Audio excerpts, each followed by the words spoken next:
Hey YouTube, it's ICU, and today I wanted to talk to you guys about something extremely important, iOS 8.1.3, and I also wanted to give you guys some tips in case the rumored firmware does indeed patch the TaiG and PP Untethered jailbreak utilities for iOS 8 through 8.1.2.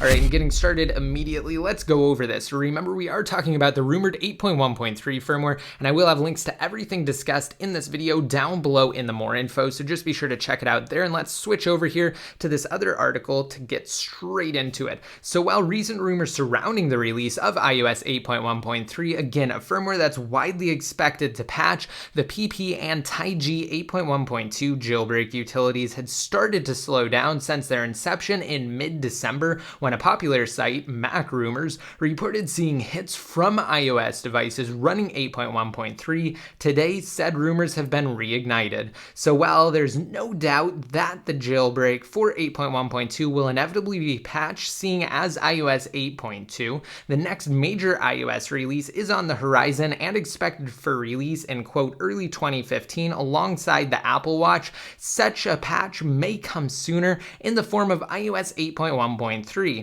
Now, it's not a secret that a number of minor issues are still present in iOS 8.1.2, the latest public firmware as of recording this video, January 25th, 2015. Now, if Apple opts to issue 8.1.3, being the third iOS 8.1.x installment prior to the inevitable 8.2 release, it's all but certain that Apple will choose to patch the iOS 8 vulnerabilities exposed by TaiG in iOS 8.1.3, like the company did in iOS 8.1.1 for those Pangu relied upon to achieve an untethered jailbreak on iOS 8 through 8.1. Now, if released, whether 8.1.3 patches the jailbreak, those who will inevitably update will effectively be locked out of jailbreaking. Now, let's say by some miracle, 8.1.3 doesn't close the vulnerabilities TaiG uncovered for the world to exploit. It will undoubtedly take the group a minimum of a day, as they've proven in the past when updating their tool for iOS 8.1.2 to ready TaiG for 8.1.3. But having said that, it's likely that a release could be stretched, especially considering the fact that TaiG was created by a single developer, again, XN, as I've mentioned before. Now, on to the more practical of the two scenarios. If released and iOS 8.1.3 does indeed patch the jailbreak, TaiG will either opt to burn through additional exploits to jailbreak the minor release or hold off on releasing a new tool until iOS 8.1.2, seeing as it's the next major iOS 8 release.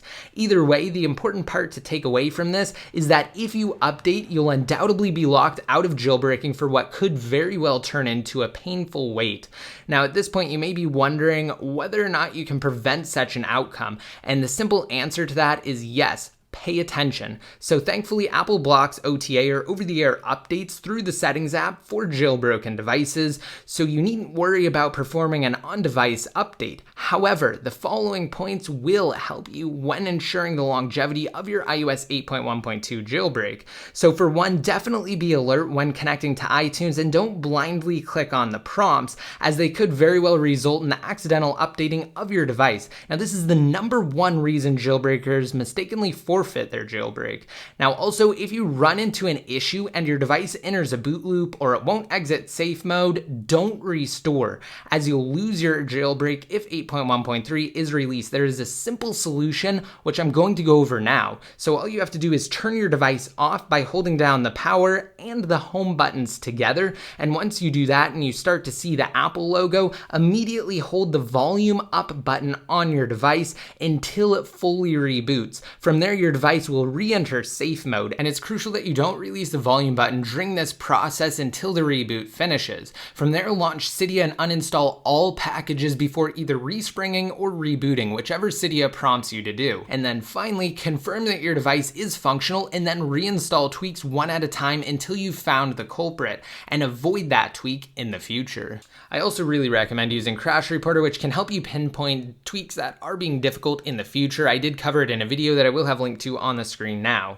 Also, if you heed the warning in this video, as well as the points that I went over, then your device will remain jailbroken for as long as you desire. Now, for those of you who wish to be notified of both iOS 8.1.3 and a corresponding jailbreak for the firmware, if they're released, then just be sure to go to the URL that I have linked to down below in the more info, because it will be updated of any and all developments. This is absolutely crucial, guys, that you do not update, because if released and you do update, you will be locked out of jailbreaking for an undisclosed period of time, depending on what happens. All right, and that wraps up this video, guys. I hope you like it, and I hope you found it helpful. If you did, just be sure to rate it up and leave a relevant comment down below in the comment section. Also, be sure to click on that subscribe button down below next to my channel name if you have yet to. And of course, I will keep you guys completely notified along the way whether 8.1.3 is released and it's a jailbreak. So of course, just be sure to stay tuned, like me on Facebook, and follow me on Twitter for additional updates. And until next time, this is ICU signing out.